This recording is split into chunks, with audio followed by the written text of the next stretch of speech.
I'm Mr. Goulette. I'm sure you've all seen me somewhere. So this is financial night for the class of 2018 juniors. Families, you can grab stuff when you walk in, right up there to the left. We're going to get started a little bit, 5 minutes late, but we're going to get started. This is going to be tape, so if you need to pay attention to then go to the audio videotape, you can do that. I take this every year we do it for that reason. This is really important.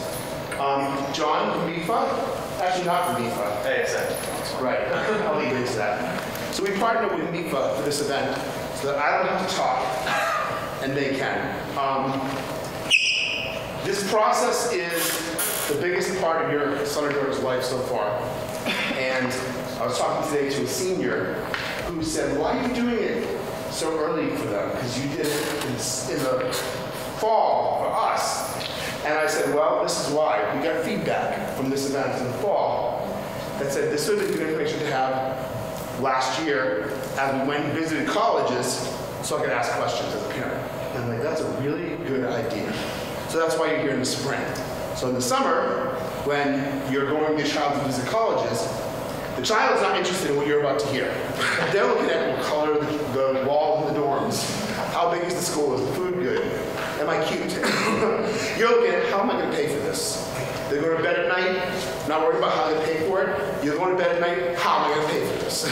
So you're going to want, as parents, this information, and the kids are probably not going to be so interested. But let me tell you, students, the day you turn 18 and walk on that campus, no longer are your parents responsible for you. You're responsible for yourself. And you walk in that financial aid office and you're going to say, my mom told me to come. They're going to be like, oh yeah? Well, tell your mom she's not in college. So leave, call mommy, find out why you're coming, and come back and see me, because I ain't talking to mom. So it's equally important. So John, the show's yours, and we'll get started. Awesome. Well, thank you, Peter. And as someone who used to work in a financial aid office, I can echo those comments. Really, it's important that if students aren't here, the students that are here, that's great. For parents, as much as you can involve the students in this process is awesome. So as Peter mentioned, my name is Jonathan Sparling. I actually work for an organization called American Student Assistance. We are located in downtown Boston, and we do a lot of work with MIFA. We are on the college planning side as well. We do financial education for college students, and we also guide students and help them through their student loan repayment process. So we work very closely with MIFA, and these college financing sessions done by MIFA are done throughout the entire state, and they ask various folks that are experienced with this to deliver the information. Prior to joining ASA, I did work in a financial aid office at Worcester Polytechnic Institute for a number of years, and so I'll kind of weave in some of my experiences there as well to hopefully set you on the right path. So today we're talking about college financing and really what you should know about this process. And I think it is great that you're starting earlier rather than later, because there's a lot to know about it, there's a lot of questions to ask, and you'll be prepared when you get on campus. So a little bit about MIFA before I jump into the agenda. MIFA is the not-for-profit state authority, and really they've been around since 1982 helping families pay, plan, and save for college. They have a lot of different avenues and ways that you can follow them. They have really, really good information, and as the state authority, they're here for all of you and for you to take advantage of with not only sessions like these, but also other information that you can get. So we'd like to start with this. You can do this. The college financing and planning process can be a bit overwhelming. Has anyone gone through it with a previous child? Okay. Anyone gone through it with 2 previous children? All right, so just the one previous one. So it's a lot. There's different rules and regulations that come up each year. So hopefully this information, you can take it and be better prepared as you plan for your son or daughter to go through. So specifically what we're going to talk about, the types and sources of financial aid. We'll talk about the application process itself. We will discuss a little bit about how financial aid decisions are made.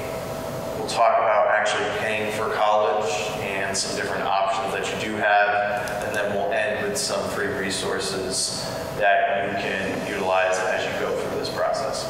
So, types and sources of financial aid. Before we kind of get into that, we always get this question, what is financial aid? Financial aid is really money to help students pay for college. And there's three major types, or three main types of financial aid. Grants and scholarships, or gift aid. That's the good stuff. Grants and scholarships, that's what you're going to try to get most of.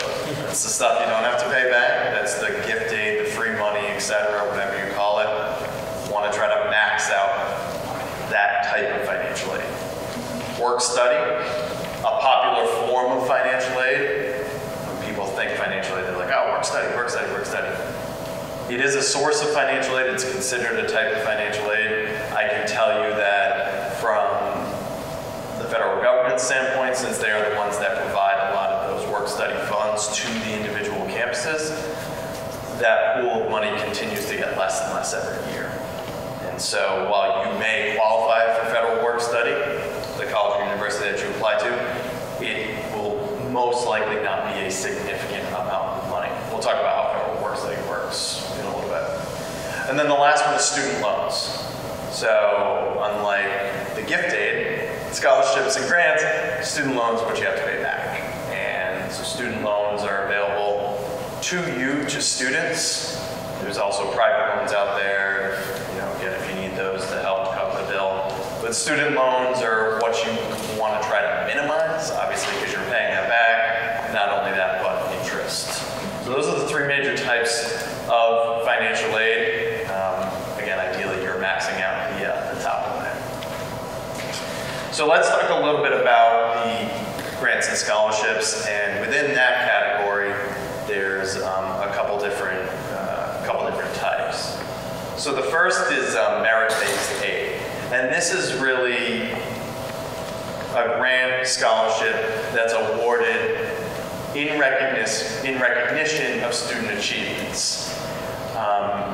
Merit financial aid or merit aid is something that not every school will offer, but for schools that do offer it, it's generally because of these accomplishments, again, academic related, maybe sports related, maybe some type of accolades that were achieved in high school. So not every institution does offer this merit type financial aid. And when we talk about merit aid, merit scholarships, we're talking about that money that's given to the student. You're not going to see a merit-based loan that doesn't really exist. This is money, this is a scholarship that you are getting from the institution based on some recognition that the student had for accomplishments in high school. Again, not offered at every school, and it may or may not be renewable. So one of the things that you're going to want to keep in mind with all financial aid, especially the merit aid, is this renewable for every year that my son or daughter is enrolled? Now, most merit aid will be. It will say, when you get your financial aid award letter, it will say, congratulations, your son or daughter has been granted a presidential scholarship, just generic name, in the amount of $10,000 renewable for 4 years. Or it might say, congratulations, your son or daughter has been granted a presidential scholarship of $40,000 split over the course of 4 years, meaning you get $10,000 each year. So the key to remember with this, or to ask, is if you get merit money, is it renewable every year? And what are the stipulations associated with that? So is there a GPA stipulation? You have to stay above a certain GPA. Is there an enrollment stipulation? You have to be enrolled at least half time. So that's just the questions that you want to ask about really all financial aid, but certainly that grants and scholarships. So that's merit-based aid. Also within kind of talking about types of aid, merit-based aid kind of on its own, the family situation from a financial standpoint, not considered. So we're going to talk about the FAFSA in a little bit. The merit-based aid, the decisions on that are made completely separately from the financial information that you put on the FAFSA. It's strictly based on those achievements in high school. Need-based aid. Explain real quick what the FAFSA is, because a lot of these things is the first time. Yep. I've never even heard the term. Yep, so the FAFSA is the financial aid form that you are going to fill out to apply for financial aid. So the FAFSA is the free application for federal student aid. And we'll dive a little bit into that specifically, where you can go, how you can complete it. But that is the form that you're going to have to complete. Keyword being free. Free, yes. The keyword is... There are sites out there that are FAFSA dot something else. Yes. That are not free, and they are taking your information and running with it. You'll never hear from them again. Yeah. Free is the first word in that acronym, so definitely make sure it's that one. FAFSA.ed.gov is the place that you want to go, but we'll talk about that a little bit. So there's the merit-based aid, and then there's also need-based aid. And within this need-based aid umbrella, or under that, are grants, loans, and work study. So if you apply to a college and they do offer merit-based aid, you'll typically get that notification from the admissions office. So you apply to a school, you're accepted, and the admissions office says, congratulations, you've been accepted to X institution. We are able to offer you, again, $10,000 a year in presidential scholarship. That's typically going to come from the admissions office, because that's the merit-based money. They want to say, yes, you've been accepted, and we give you some money. It's a nice hook, right? It's nice to see that.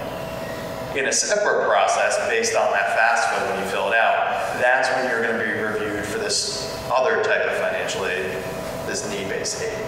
And within this need-based aid, could be more grants and scholarships. There would just be need-based grants and scholarships. So again, still good stuff. Also be reviewed for work study and the loans. That's kind of how it's really two separate processes that happen, but a lot of times it happens simultaneously. And all money that you get is going to pay the bill. So even though it might happen separately, it's all going to the same place. Again, might be stipulations associated with the need-based aid, and satisfactory academic progress is kind of a big one there.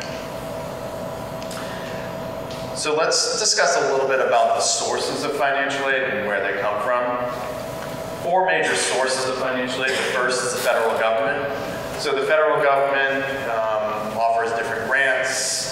They're the ones that are going to award work study. They're the ones that are going to offer loans, and there are some different tax incentives as well. Although there's these different sources here, the first 3 are really awarded through the institution. So although the federal government is the organization or the entity awarding this financial aid, you're going to be receiving that from the particular institution that you apply for. But with the federal government, the grant program that you might qualify for is the federal Pell Grant. Maybe some of you have heard of the Pell Grant. And that's based on the financial information of the student and family. So that's the big federal grant that's out there. Again, that work study, and then there are the loans where the federal government is the lender. The state of Massachusetts also has some grants, scholarships. They do offer different tuition waivers and loans. So through the state of Massachusetts, if you qualify, you could qualify for a max grant, which again is a grant, so good stuff there. They do have a loan program out there, so potentially the school that you apply to could have participate in that loan program, and so you might receive a loan from the state of Massachusetts as well, where the state is actually put under. Primarily, or most of the financial aid that you get, at least on the grants and scholarships side, is going to come from the college or university. So when you get that award letter back, again, you're going to see scholarships, hopefully a lot, scholarships and grants from the particular institution, and especially if you're applying to private schools.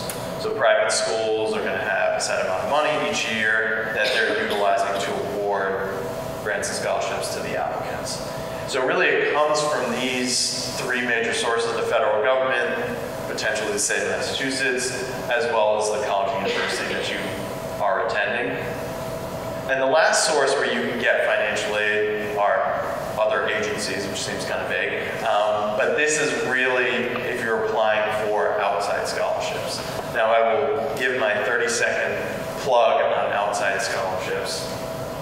once you receive all the financial aid from the institution, it's most likely not going to cover the whole bill. So the fact of the matter is, some schools will, but even those schools that do, they're covering it with loans. So really you have to pay that back. Well, you do have to pay that back. So it's not all the good money, the gift aid. Outside scholarships are a whole separate process that you would go through, you and your student apply through community agencies, potentially through your employer, other organizations that basically give money to students to use for college, and it's gift aid. Outside scholarships are a phenomenal way to fund your college education, and they're a great way to minimize how much you borrow. When I worked at WPI, I would consistently see students come in, and in addition to what the school offered them, they would have $5,000, $7,000, $10,000, $15,000 in outside scholarships just through the work that they did applying to different scholarships and different organizations. Now, it does take a little bit of work, I'm not gonna lie, and there's a lot out there in terms of submitting applications, and you have to maybe get a letter of recommendation, all that. But the earlier that you start kind of get into that process, and the earlier you take steps to explore what you could qualify for, the better off you might be.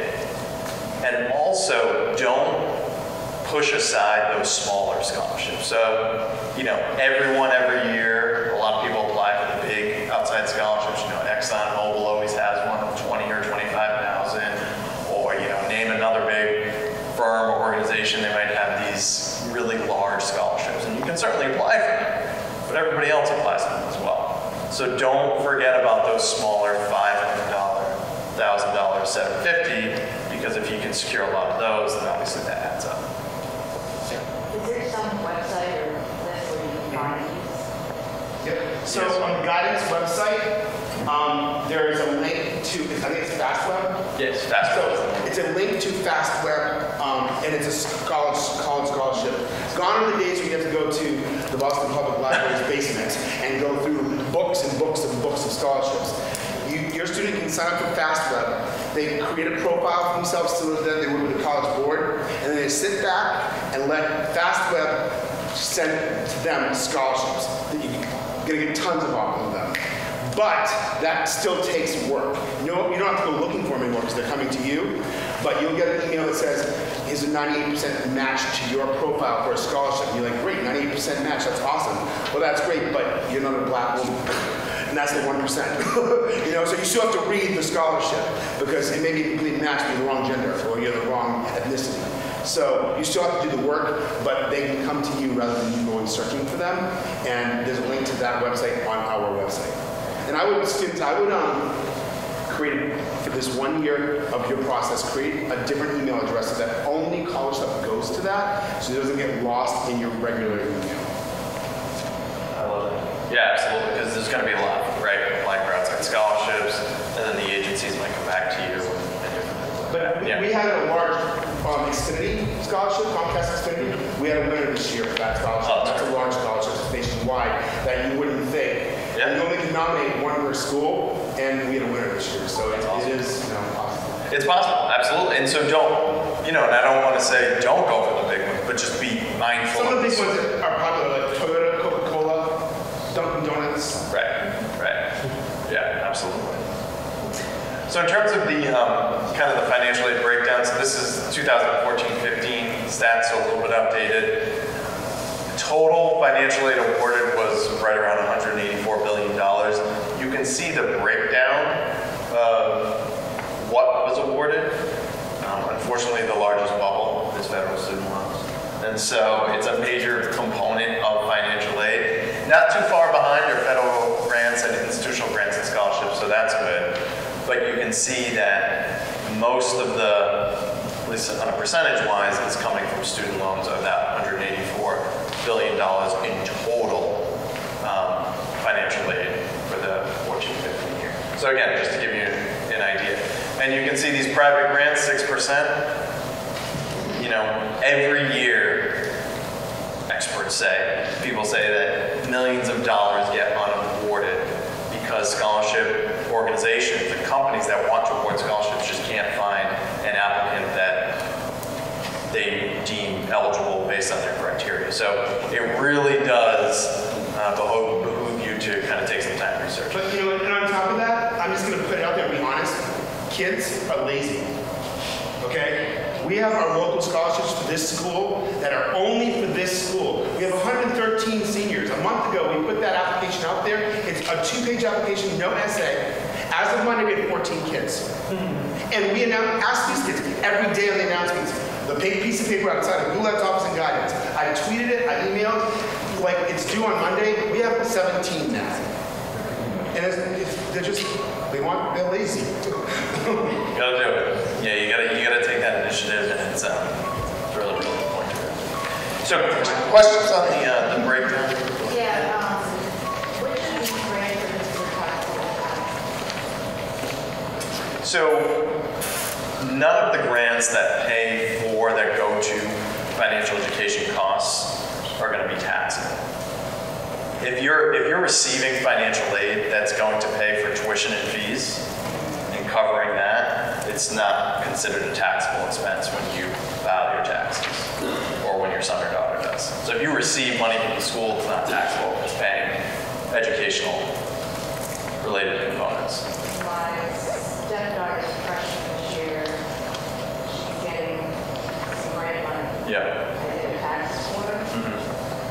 Two of the grants she received have been counted as taxable income. Did it exceed the cost of the did it exceed tuition and fees? From my understanding of how the tax code is written, if scholarships are received from outside entities or the school, and those dollars are paying tuition-related expenses, education-related expenses that don't exceed the cost of the tuition and fees. Now, if they're covering room and board, it might be. Okay. But if it's covering tuition and fees, then it shouldn't be reported as a taxable income. Okay, so how do you know what's covering what then? So it would depend on what the total cost of attendance is at the institution. So some institutions, let's say like a private university, their cost of attendance might be, say, $50,000. And within that tuition, the tuition expense is $40,000. So as long as you're not receiving money that would exceed that $40,000, then you wouldn't have to report it as taxable. That is my understanding of it. I can double check for you. I just know her part-time job paid her like $1,200, and by the time the tax forms were all done, she had declared income of about $8,000. Yeah. Again, I would have to check on that. My understanding is that it's covering educational related expenses that you do not have to report it. I would have to check on that. To be honest with you, I'm not sure. That has always been my understanding. That if it was covering room and board, now that's a different story. But within, everything that I've read, if it's paying for those educational tuition and fees, then you don't have to count it. Okay, when you're given an award notification, it will tell you what it's to cover. Well, it won't specifically tell you what it's to cover, but if you got, let's say you're at an institution and the cost of attendance is, again, $50,000 and tuition is $40,000 for that private institution. If you get scholarship in the amount of $20,000, well then that would just be associated with that tuition fee first, and then kind of every other piece of financial aid would go on top of that. So in that case, because it's covering tuition, because your scholarship dollar isn't exceeding that tuition amount, it's not earmarked. It doesn't say, yes, this pays the tuition, but the tuition is the first expense. So when you get the financial award letter, it doesn't break down how that money is earmarked as far as this is going to pay the fees, this is going to pay the room and board, this is going to pay the tuition. It's going to be broken down in this way. This is a grant. Yep. This is a loan. This is an unsubsidized loan, and this is work study. It'll say that very clearly. And I had a student who she did this year, she actually did get more money than she needed to go to that school. She got financial aid of $44,000 and it only cost $38,000 to go there. So she would have made money on going to school. So what she did is she decided, I'm not taking the loans. Right. That means now I have to pay $1,000 out of pocket, but I'd rather take $1,000 out of my pocket, $500 each semester. Absolutely. You know? Yep. But there is a gap between what her financial aid is and the cost. So there is an unmet need. There is an unmet need which the state loans to fill. Correct. But some of her financial aid has had to have been reported as taxable income. I would have to check on it. To be perfectly honest with you. Is that a student here? No. Oh, I would have them contact their guidance department at the school to which they go to, or they can call me, because that seems odd. I mean, I've been doing this for 18 years, I've never heard that before, but you listen, in this day and age, nothing surprises me. I can have no wheels in my car when I get out there right now. And publication 970 is a good one to look at as well. And NEFA, like NEFA.org, this organization, they answer all these questions with an 800 number, and it's free. Your taxpayer money's paying for this. So they can call there too. That's Massachusetts. This is a New York school. Oh, there you go. That's why. Yeah, we check publication. Publication 970 is a good one. No, absolutely. No, that's okay. Wanted to know if there was a little catch in any of these grants. Yeah. It's taxable income to someone, because that would not be expected. Right. No, I think it's a great point. And again, where it's gonna tip that scale and where it might be is if we're having so much grant that it's coming close to the total cost of the Yeah, taxation. Which hopefully it's a good problem to have, but yeah, we can talk more. So any other questions about the kind of the source of the financial aid and difference between grant scholarships work? All right, so let's talk a little bit about the application process. We mentioned this form already, but the form to really start with, or the form that you want to be most concerned with, is the FAFSA. So this is the free application for federal student aid. You can see that it's required by all colleges for federal and Mass state aid. So when you complete the FAFSA, you go in. There's a couple different ways to complete it. Most people choose to do it on the web. FAFSA.gov. You go through, you input your information, and then at the end, you're going to say which schools you want to receive your FAFSA. And you do that by putting in every school has a code, and so you'll say that you might want to send it to the 6 schools, and every school will receive a copy of your FAFSA, the financial information that's inputted in there. Links to that is on our website as well, so if you go to our website first, you know to the right site. Yep, absolutely. In order to log into that FAFSA, you do have to have an FSA ID. If you don't have an ID, which you probably not you do, FSAID.ed.gov is the place to go.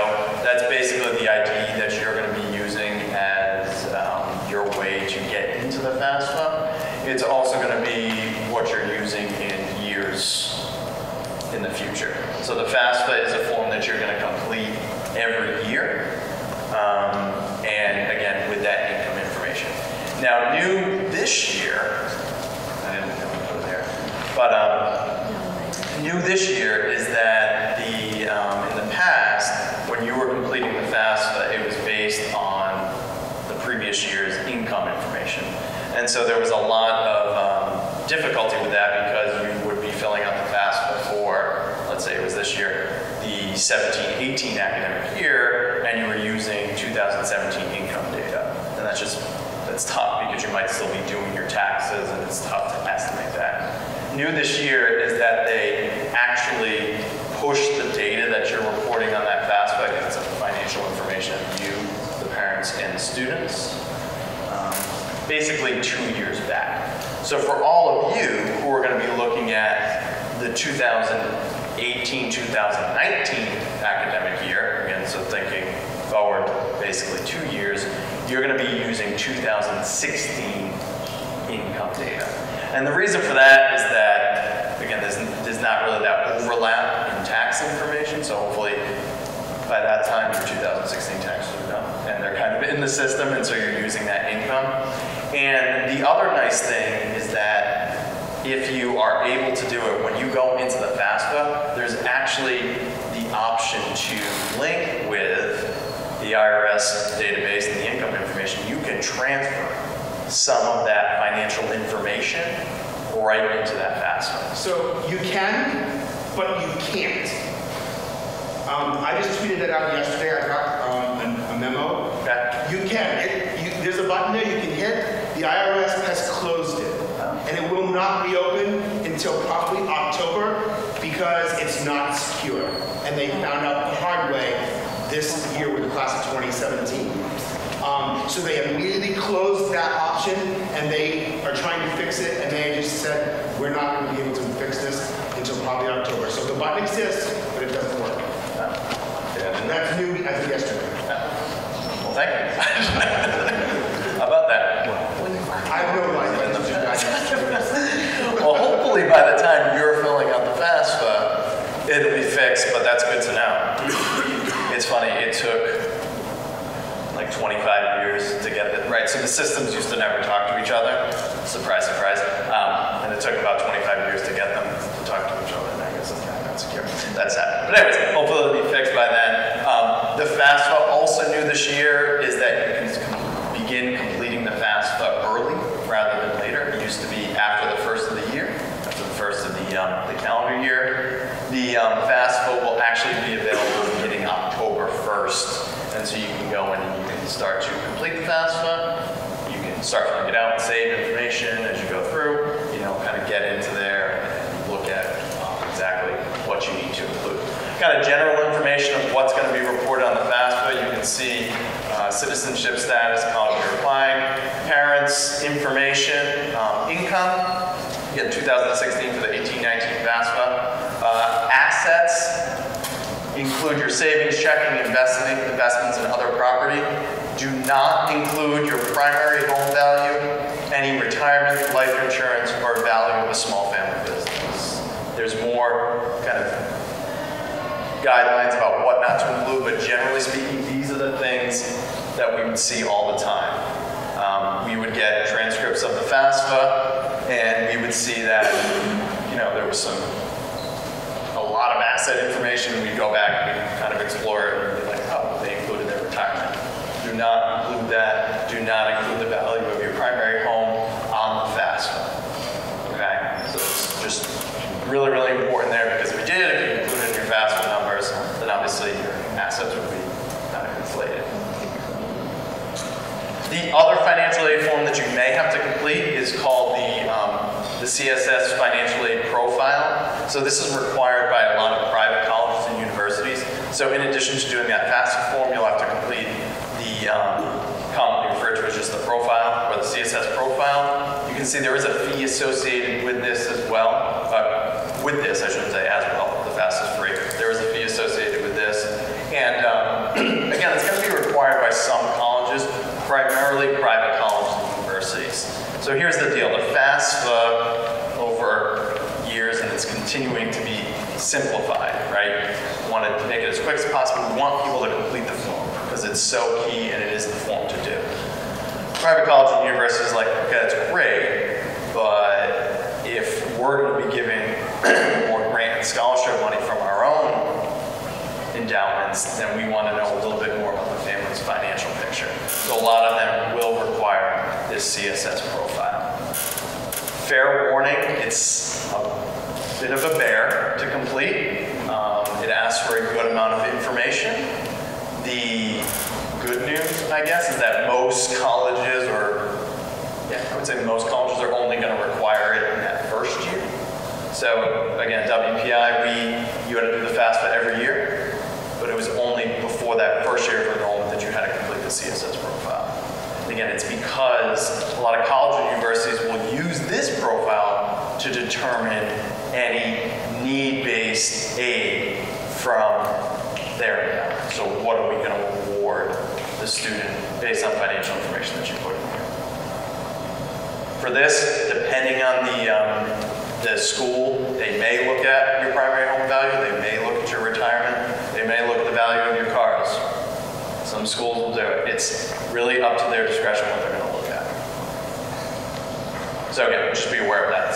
Let me ask a question that maybe isn't on their minds, but is important. For a student applying to a school, when they do the CSS profile, and they're getting more information, is the application process need blind? Meaning, are they looking at how much I make and determining whether I'm getting into the institution or not? Depends who you ask. So the admissions process, most schools will say that they're a blind process. And so they are strictly looking at the academic or academic success, kind of do you meet the criteria to get into our institution. Now whether schools are taking another peek is I guess really up to them. Most schools, most admissions policies are saying that they are a need blind admissions policy, and so they're not looking at the financial information during that process. Some might make assumptions on area codes or zip codes and other things like that, but again, most are saying that they're not looking at that. So we will believe them.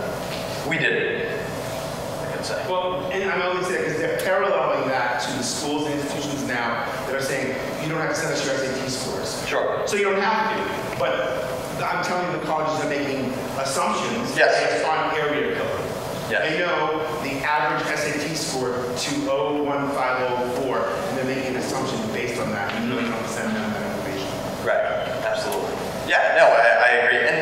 And this is just maybe more of a philosophical stance. I guess you will make your own decision. But I would say that as much as you're trying to get into an institution and you probably have your top list, you've got your reach schools, your middle of the tier, and then your safety schools. Colleges and universities are also recruiting you. And so if you apply to a school and you get in, but the aid package isn't great, just know that there might be another school out there that can offer a similar academic experience and a similar college experience. Maybe they want you a little bit more, and so they might be willing to offer you a little bit more financial aid. So I just say that you're going to have your own list and your own reach and your own decisions, but don't be afraid to maybe go outside that comfort zone, at least to test the waters and see what else is out there. And ask questions. I have someone this year who got, from every institution she applied to, about $21,000. And the one she wanted to go to, she got $16,000. So she said to them, look, I'm going to show you what I got from the schools. You don't have one choice. They upped the ante and gave it to her. So if she didn't ask the question, you don't ask, you're not going to get it. Yeah, and depending on the school, they might be in a negotiating position, right? I mean, if you look at the trends in college enrollment, there's... Because they're a business too. They are absolutely a business. They need you as much as you need them. They need people in the seats. So yeah, it's definitely kind of explore those options. So what happens after you apply? The college and the state receive your data electronically, again, through that password, that CSS profile. You will receive electronically or by mail, mostly by electronic, what's called your student aid report, or your SAR. Check your SAR. That is basically the electronic version of your FAFSA. Just check it for mistakes. You add an extra 0 on your adjusted gross income. It's going to make a big difference when you're applying for financial aid. So just check that SAR. You'll also receive a financial aid profile acknowledgement if you do have to complete that profile.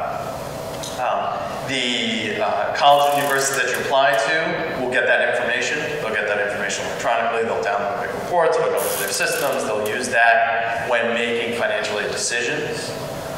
In the meantime, if you're going through this process, things happen. There's a job loss, there's an unforeseen expense, something comes up that you didn't anticipate and wasn't reflected in your financial situation, contact the financial aid office with those special circumstances.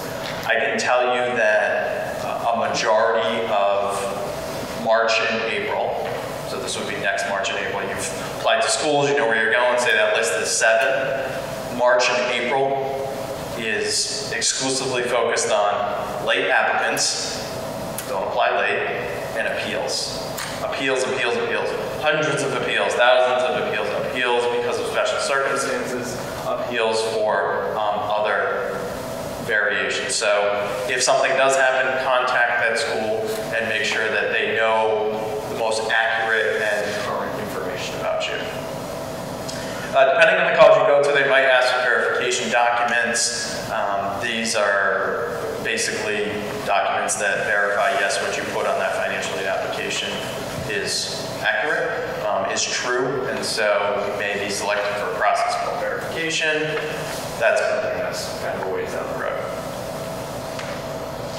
So, questions about the kind of the application process itself, the FAFSA or the CSS profile? When you're filling out this stuff, is it just a 1 year, is it a current snapshot? Or are you saying, I don't know, right now in savings I have $10,000. Are you looking to see if 6 months ago you had $50,000 and where did that go? Nope. The information that you put in the FAFSA is as of the date that you file. And it's based on the parent. Parent and student data. The formula, the expected family contribution, which we'll talk about now, which is basically the number that colleges use as a apples-to-apples comparison, is primarily driven by the parent financial information. In most cases, it's because parents have more money and are making more money, obviously, when compared to the student. But the information that's put in is both parent financial information and student information. So it's primarily that parent information, but yes, it's as of that date that you file. What are your current assets? What do you have in checking? So it's as that date. John, are you going to get into, in the future, this, I'm divorced from my spouse, my child, we have dual custody, my child stays in my house 49% of the time, and my ex-spouse is 51% of the time. Who gives the information for financial aid? Can you get into that? Yeah, so with the, that's a great point though. It's, when it comes to that FAFSA, who's considered the parents? Married, including same-sex parents, all parents who live together, married or not, and then if there is a divorce or separated situation, it's the custodial parent and the current spouse. And the custodial parent, it's a support test. So if, again, as Peter mentioned, if the if mom provides 51% of financial support and dad provides 49%, then custodial parent, purposes of the FAFSA, would be mom. If it's the other way, then it's dad. If it's right down the middle, then pick. That's the rule. That's what it is. There's no secret. If it's even split 50-50, pick. But they've made that easier over the years. Yes. It used to be so difficult to the point that you'd have to send a divorce decree. Yeah, there used to be a lot. Really complicated. Yeah, no, absolutely. Yes, we've tried to simplify it a little bit, but yeah, it's really that financial support test determines who the custodial parent would be in a divorce or separated situation. So why is the current spouse included? Why is the current spouse included? Oh, if there is a divorce or separated situation? Wouldn't be my child, it would be my responsibility. In the eyes of the federal government, it is.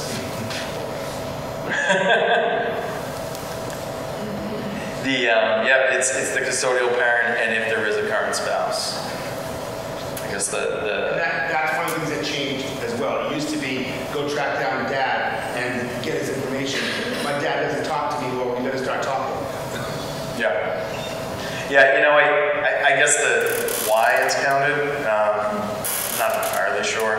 My guess is that it has, the logic behind it was just the entire family financial support.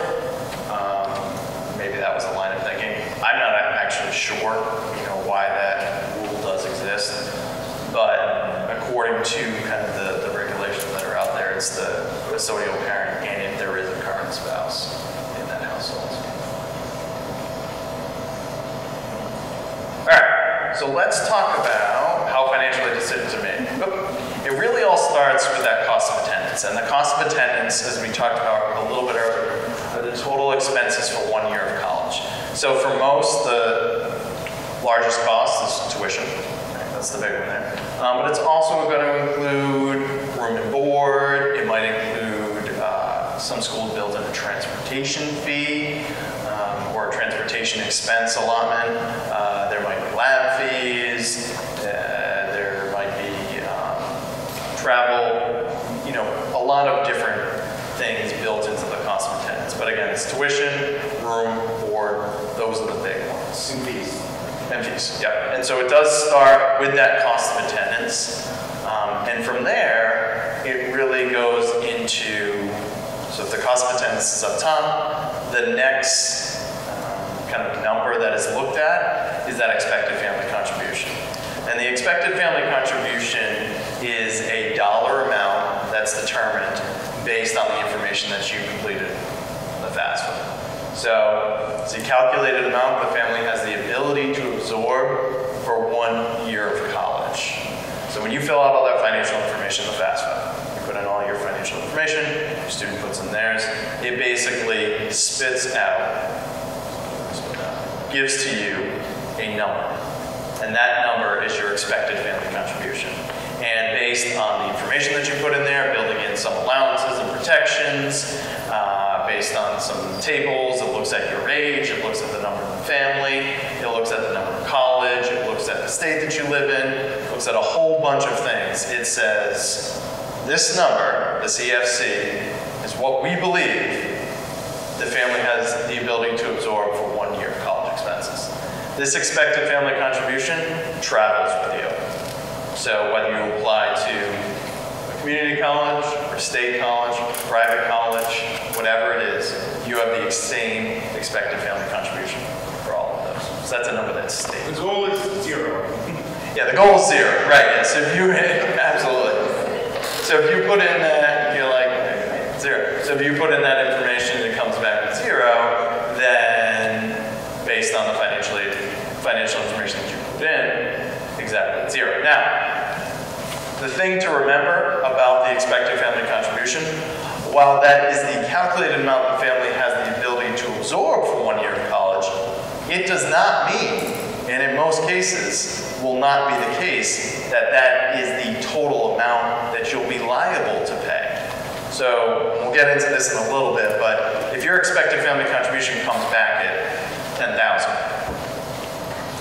if you were to apply to a school that cost of attendance is $50,000 a year, well, logic would tell me that it's $50,000. My UFC's 10. They're going to give me 40.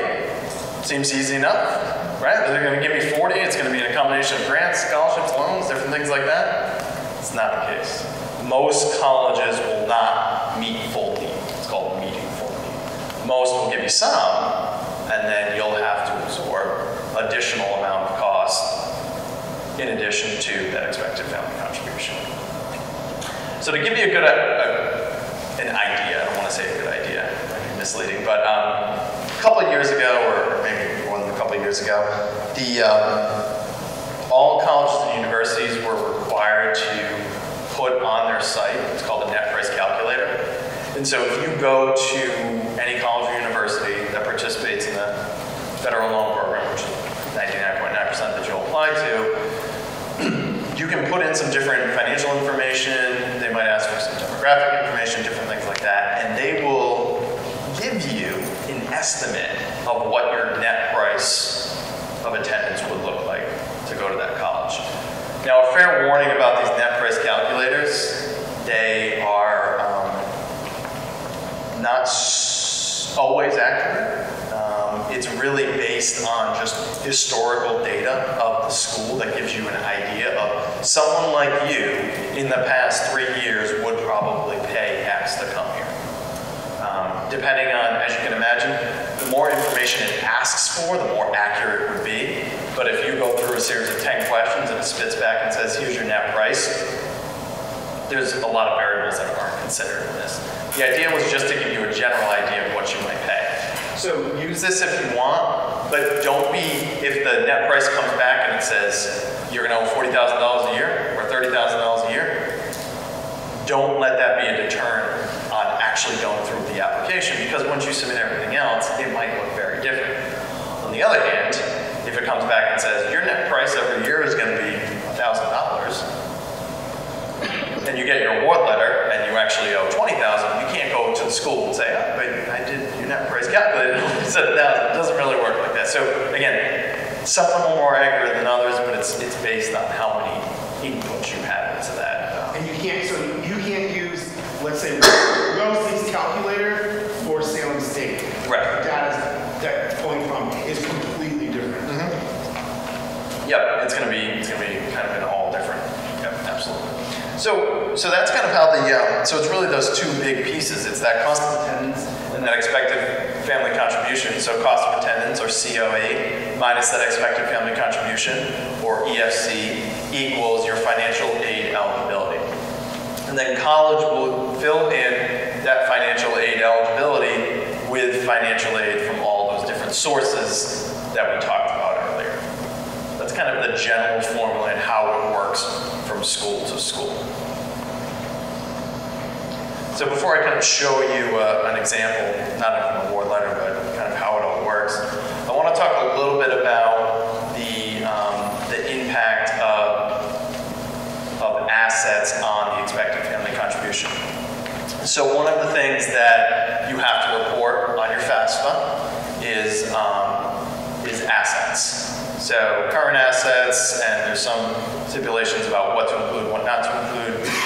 But we get a lot of questions about, you know, should I, before I fill out the FAFSA, completely drain this? Should I do this? Should I do that? Do all types of crazy information, all types of crazy things.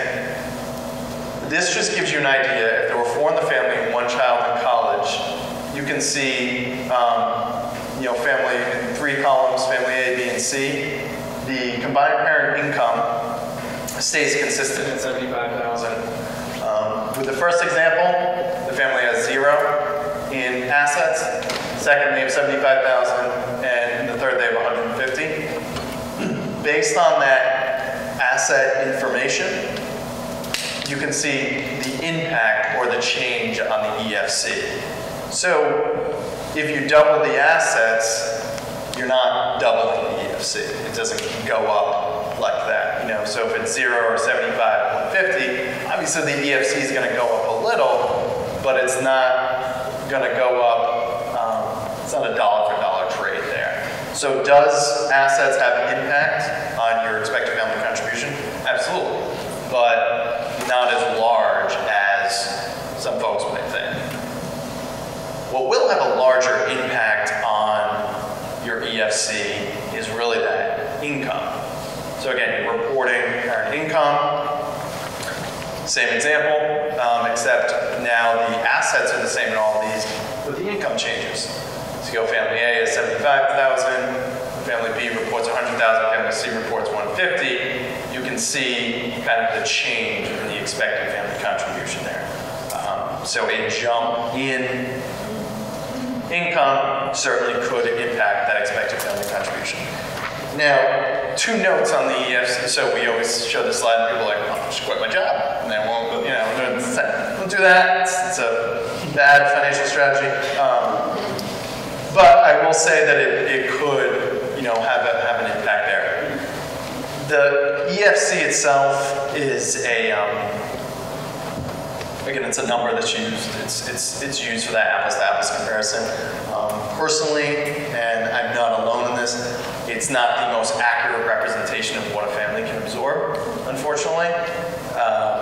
The tables are somewhat outdated, and you know, it's kind of the system that we live in with financial aid. Unfortunately, it's not the best one out there. And so, what I would say is that if you find yourself in a situation where that EFC is a little bit higher than you think it would be, know that devoid of lying, which you shouldn't do, with your financial information, there are other avenues to not only fill that gap, but also cover the EFC, like those outside scholarships. So those outside scholarships, some of them will be need-based, but a lot won't. They won't be looking at the family. They're not going to look at that EFC. Some will, but a lot won't. So that's one path that you can take if you think that your EFC is a little bit high, and it might hurt you in the financial aid process. Were those numbers real? Yep, these numbers are based on the 1718 federal methodology, assuming 4 in the family, 1 in college. And again, just those 2 inputs. You know, if you had other inputs, it might change it. 20% of the gross income would be used for college? Yes. So they're not very easy to hang on to. It might. Wow. Yeah, I know. It's again, It is a formula that unfortunately probably doesn't accurately represent most families. And so that's why, we always say it's important to think about some of those alternative methods. That's no methodology for Commonwealth of Massachusetts. Part of it is depending where you live by state too. Was that Massachusetts federal? Yeah, thank you. Yeah, because it's going to take in where you live, state residency as well. Yep.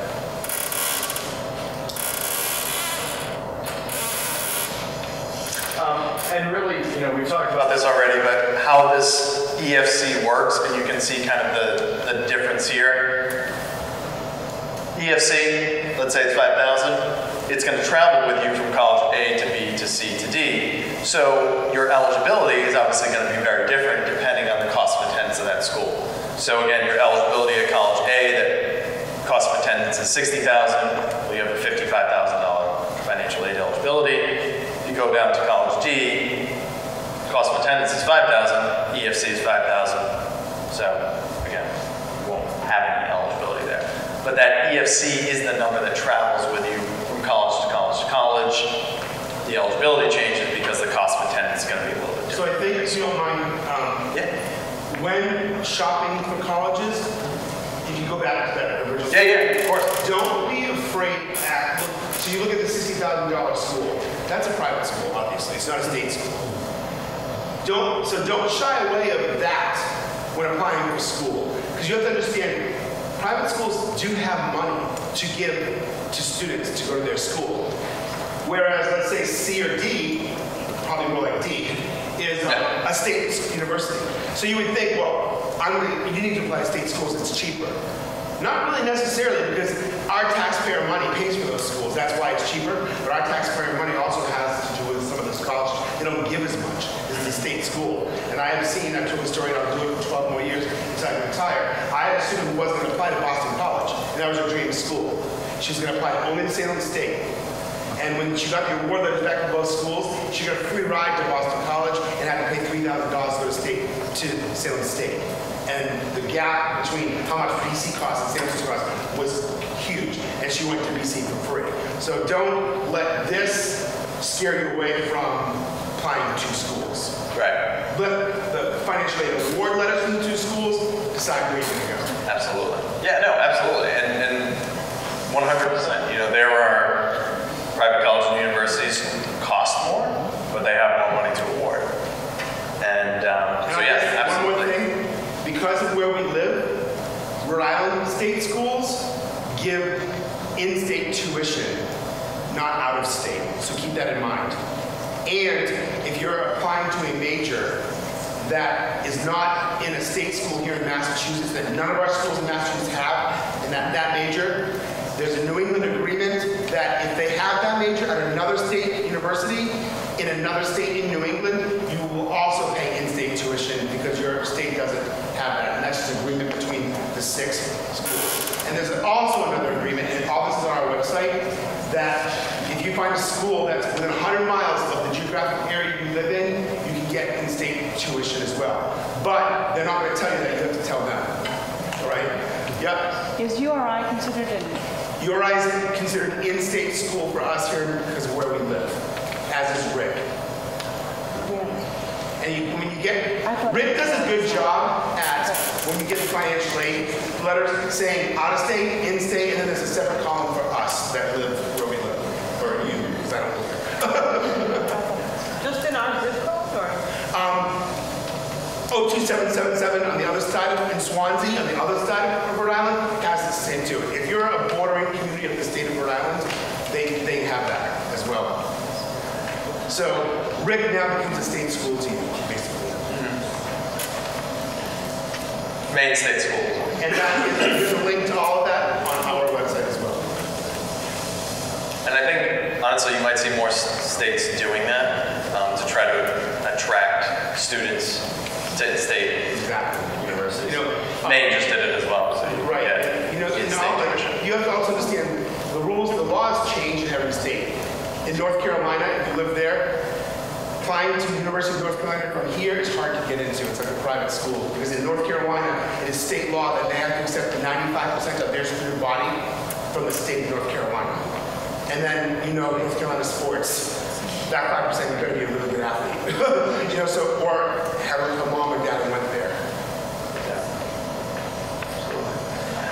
So, want to kind of bring all these concepts together and just show you how financial aid would be awarded. This isn't what an award letter would look like, but this is kind of the process of how financial aid is awarded. So remember the barrel. This is the visual that you can take with you. This is the financial aid barrel. So in this particular scenario, the cost of attendance is $40,000. So the first thing, what's at the bottom of the barrel, is that expected family contribution, right? Because it's that COE minus the EFC is going to give you the financial aid eligibility. So that EFC goes at the bottom of the barrel, $5,000. Then the school decides to award your son or daughter, or you students, a scholarship of $9,500 and a grant of $13,500. Good news, maybe the scholarship is need-based, maybe the grant is based on some meritorious achievements that you had in high school. So good news, those go on top after the EFC. Then comes the student loans.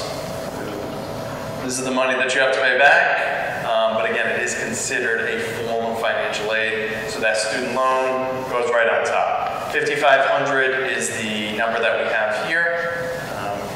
There's different types of federal student loans. There's a subsidized and an unsubsidized, but for your first year, the maximum that you can get in the Stafford loan program, between the sub and the unsub, is $5,500. That's why we use that example here. And then let's say you get work study of $3,500. Probably have to update this slide. Admittedly, $3,500 would be a lot of money for federal work study.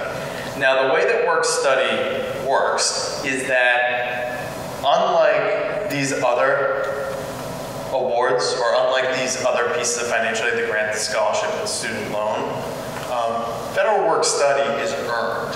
So when you get the bill, you get a fall bill, a spring bill, basically you can take your financial aid, cut it in half.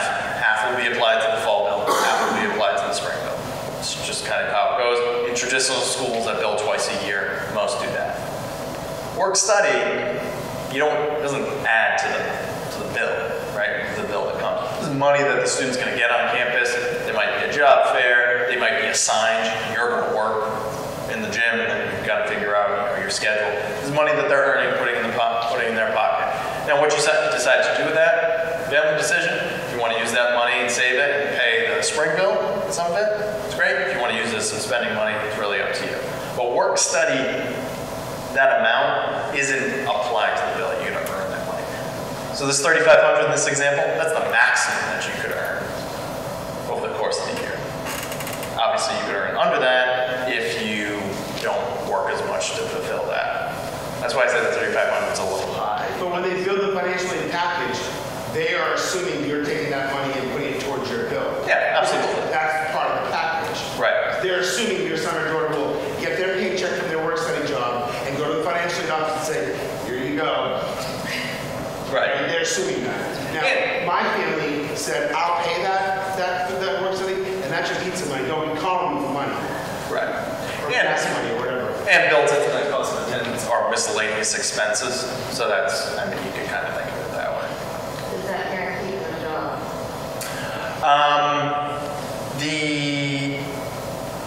Most schools will, if you're awarded federal work study, there are enough jobs to cover students that are awarded that. Now, an exception might be that,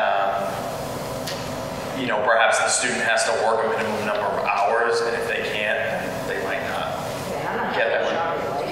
What's that? I don't hear the job. Yeah, no, right. Usually it's not.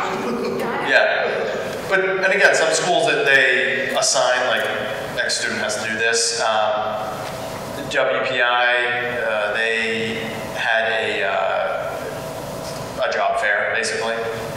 So different departments would put out there was a job fair you could go and say, hey, I want to work here, I want to work here. They also posted federal work study jobs on like an internal job site that the students could explore. So it really depends on the institution. Some will say exactly that, you're working here, and we'll figure out the hours. It's not taxed. What's that? Income's not taxed. You don't get taxed for that work study money. Oh, I'm sorry. Yes, no, the money that you earned. I'm sorry. So, you look at the EFC scholarship grant, student loan work study. If you added all that up, it wouldn't equal 40,000. So 40,000 minus all that equals 3,000, and right on top of the barrel is the unmet need. And so in this particular scenario, the family, the student, would be responsible for paying not only that expected family contribution of 5,000, but that unmet need of 3,000. So that's why the EFC, while it's a number that is used as a comparison tool, is not what you're, in most situations, actually going to pay, because there is some unmet need built into a lot of the financial aid packages.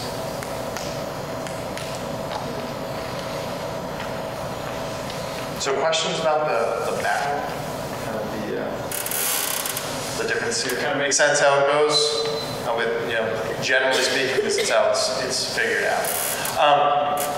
We talked about this already a little bit, but award letters, the totals can vary, obviously depending on the school that you apply to. But even if the school has the same cost of attendance, depending on the type of institution, depending on the student, depending on their enrollment goals, schools that have the same cost of attendance, you obviously have the same expected family contribution. The total amount that you're awarded in your financial aid award could vary significantly. So college A, if we just kind of did an example here, college A grants and scholarships 26,000, college B 23, college C 18. You can see that the total awarded is a lot different across each of these, even though in this example they all cost the same. Again, that's based on different enrollment goals, different obligations, different money different money that the institution has to spend on enrolling the class. So don't assume that the cost of attendance, if it's the same between two institutions, you're going to get the same financial award package. And also don't assume that the types of financial aid will be the same. So again, cost of attendance 40,000, expected family contribution 5. Not only are the award packages, could they be different? But even if they were the same, by some weird coincidence, the type of financial aid that you're awarded is obviously not all the same. You can see in this example, grants and scholarships from college A, 23,000, from college C, 0. So clearly one school is better than the other in terms of a financial deal. And I will point to the fourth or the third one down, that parent loan. Some institutions in their financial aid award letter, you'll see kind of a breakdown. It would look similar to this, just a little bit different, obviously. See all this written out? They might package in a parent loan, parent plus loan, with the assumption that not only would you apply, but that you would be approved and you would be taking that out. So that's why when you're comparing financial aid award letters and you're getting to that point where you have the 5 different financial aid packages in front of you, letters are on the screen, and you're kind of going through, putting them in a spreadsheet or looking what's the best deal. Obviously important to look at the total amount, but also what type you're receiving. And just to be very, very sure that if that parent loan is packaged in, you certainly could borrow that, but in this scenario, certainly not the best deal, financial standpoint. So questions about these, award letters, how they can vary, the different types? The award letters come out at the same time as the Depends on the institution. Typically, you'll receive the acceptance letter earlier. Sometime, depends on when you apply as well, if you're early, if you're applying early. Most of the times, the financial aid award letter is going to be after the acceptance letter, lag time of 2 to 4 weeks, say. But still within the window to Make a decision. Oh yeah, absolutely. Oh yeah, absolutely. Absolutely. Yeah, so let's say, if you apply a regular decision, you might receive the acceptance letter in, mid-January, end of January, get the financial aid award letter sometime in February. But yeah, always, as long as you complete your information on time and meet the deadlines, you'll get it in plenty of time to make that decision. All right, so the last section, I want to review paying for college. A lot of different ways to do it. There's a lot when it comes to planning. The good news is that you're here early, you're thinking about these different strategies, what you want to do. Most most likely, because you do have that EFC, you might have that unmet need. It's going to be a combination of sources to pay for that EFC as well as that unmet need. So maybe it's coming from the student, a little bit from the parents. A lot of institutions have payment plans, so instead of making lump sum payments twice a year, you can say, I want to contribute $5,000 to the bill, split up into 2 equal payments of $2,500, but instead of just writing that out, I'm going to stretch that over the course of 9 months and just make monthly payments like you would on any other loan. So you could have that option as well. And then if you do choose to borrow a private educational loan, that might be a path that you need to take depending on the institution and depending on how much money it does cost. Private educational loans are out there. Read the terms, be aware. They are obviously by private lenders, not as forgiving, not as great as the federal loans, but certainly an option that you do have. We talked about this a little bit, but the federal direct student loans, this is a loan that the student would be awarded. This is something that as a student you're able to borrow. You can see what the interest rate is for the 2016-2017 year. The interest rate will be a little bit different when you do apply. If you, just to give you an idea of what you'll be looking at for a repayment, if you borrowed, if you maxed out your federal loan borrowing eligibility for 4 years, you'd be looking at about $27,000, not including any accrued interest, which would be about $300 a month after you graduate. Again, this is the student loan. The student would be borrowing this. They would be the one assuming the repayment obligations. So this is not the one you included in pharmacy financially challenged. This is, yep, this is that federal loan that I talked about. So, I'm sorry, I thought you said the max was $5,500. In the first year, and then $6,500 in the second year, $7,500 in the third year, $7,500. So how are they coming out to $200,000? Nope, 27. Right, how are you hearing the stories of kids going down to school with $200,000 a month? The unmet need. So that would be from the private loan side. Yep. So this is there's kind of those two types of loans that you can borrow. This is simply for that federal Stafford loan program. There's a max that you can borrow every year. But in addition to that, you can borrow federal student loans up to the cost of attendance minus any financial aid that you have. So if we went back to one of those examples and you saw cost of attendance was $50,000 and you're only being awarded in all financial aid, say $15,000 from the school, you can borrow a private educational loan up to $35,000. And so if you did that over the course of 4 years, that's kind of... Student or the parent? There's both. There's both student loans, private student loans, most of the time require parent co-signing. There's also parent loans. The Parent Plus loan is kind of the popular one. So, I think that brings up a good point. Can I just touch base with one Yeah. thing about this? Sure. Subsidized and unsubsidized. That's really important. So these loans can be broken down for you in both categories. A subsidized loan and an unsubsidized loan. Subsidized loan means as interest is occurring on this loan, the federal government will pay that interest for you. That's a good thing. The unsubsidized loan is you will pay that interest as it is occurring yourself. So if you accept an unsubsidized loan as a student, every quarter you will get a bill for the interest on that loan while you're in school. It may be $55. The bill will read, interest on loan for this quarter, $55, amount due, 0, because you don't have to pay it. However, if you're good in math, you pay that $55, because if you don't, that $55 is going on top of the loan, and the next quarter, you're paying interest on interest. And then you multiply that amount times 4 years in college, you're paying a lot of money in interest for no reason at all. If you would have just paid that $55 bill for a quarter that said amount due 0, you would have been smarter. So keep that in mind when you're getting those quarterly interest bills that, oh, I'd rather keep that money for pizza. Well, you pay that bill. Because that's going to be a lot of pizzas at the end. Yeah, absolutely. Definitely a good strategy to employ. If you can pay that interest off, then you're not worrying about that at the end when you come to graduation and it's time to repay. So just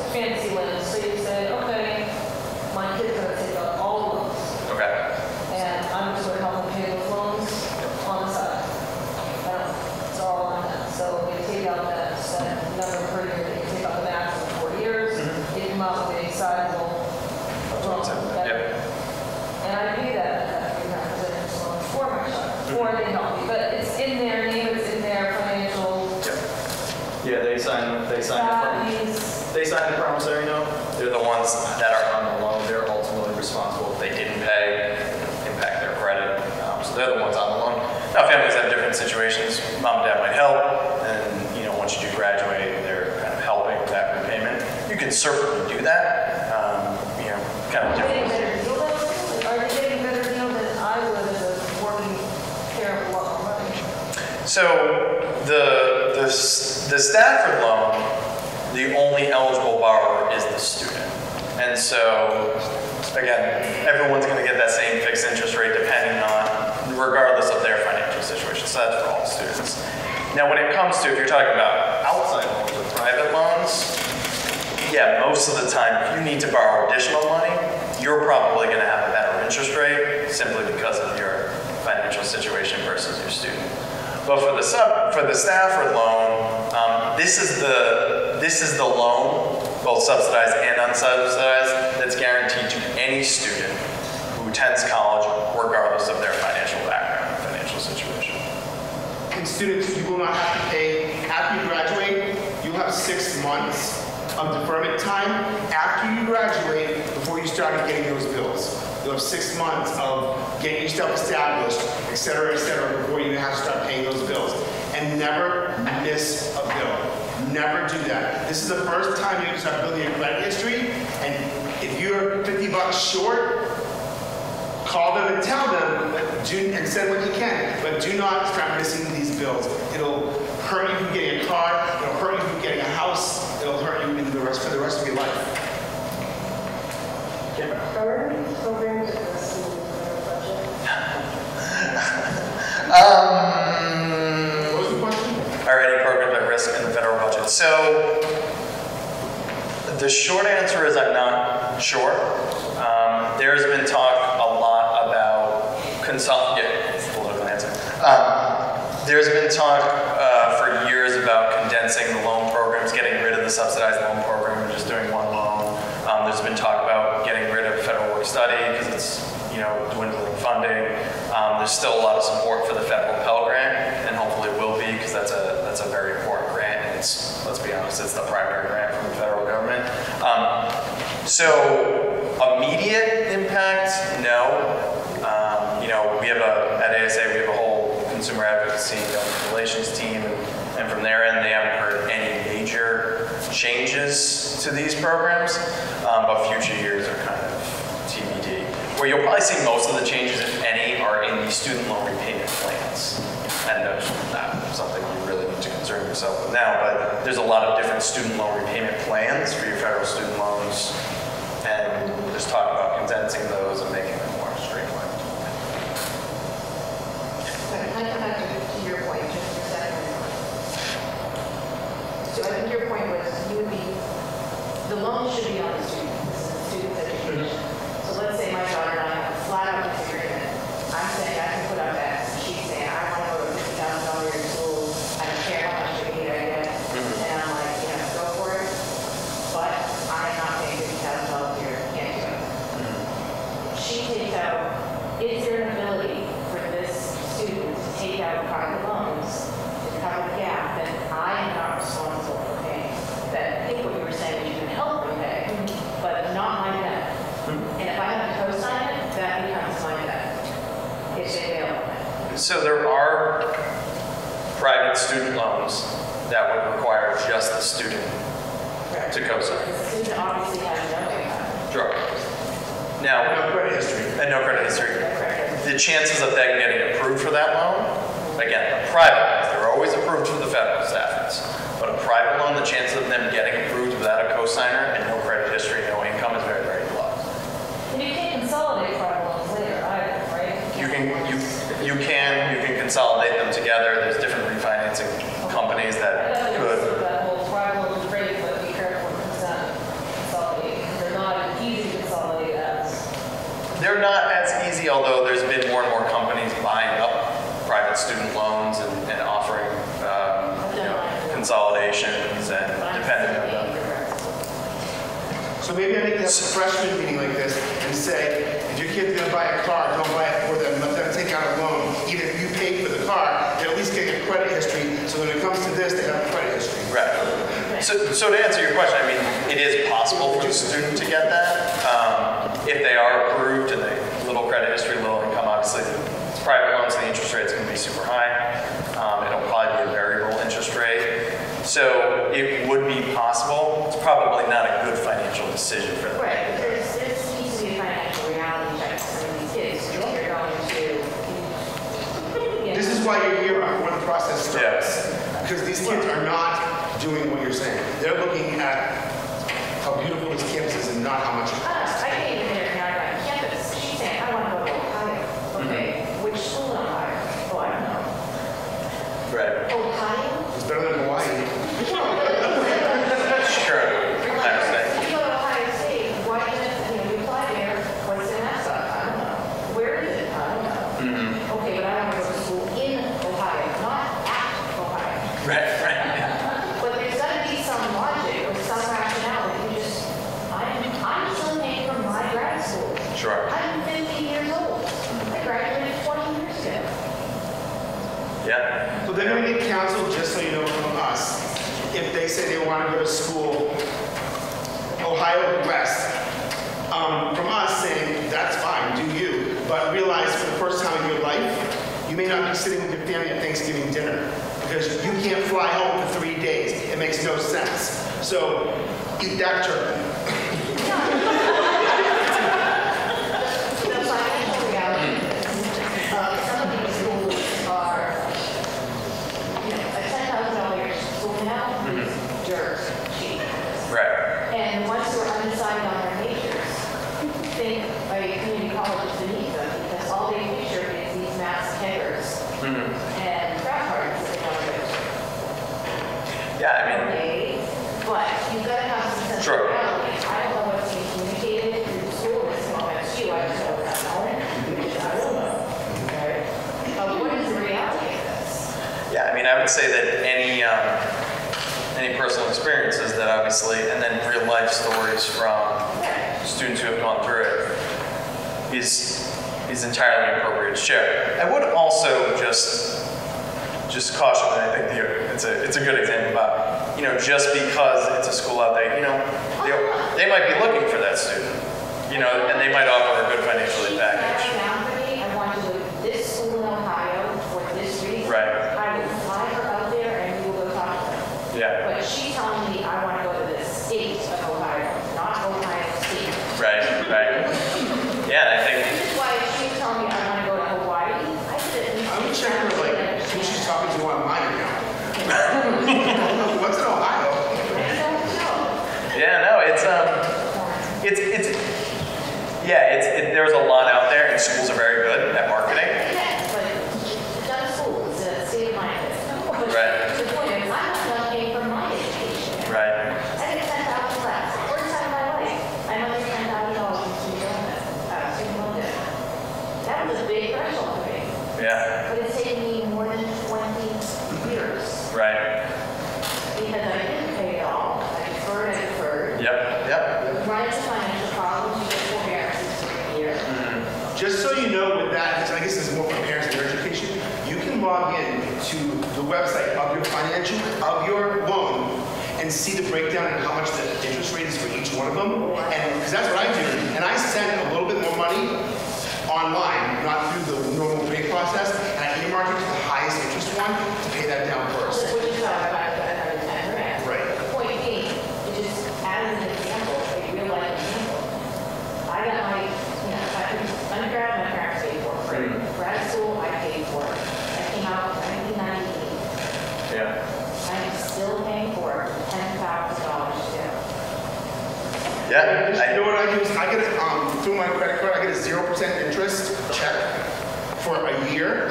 I write a check for $1,000 and I send it to my student loans, and it's now 0%, and I pay that off at 0%, and then I do it again to get that interest. And I do that with everything, my car. So I use those checks to get. I don't want to pay this rent to anyone. Nice. Yeah, but it's a reality check. It is. How much a reality check is being given to students? They're also sensitive entitlements right now. They all think they're going to get into every school they apply to because they want to. Is there that reality check? This is highly competitive. This is damn expensive.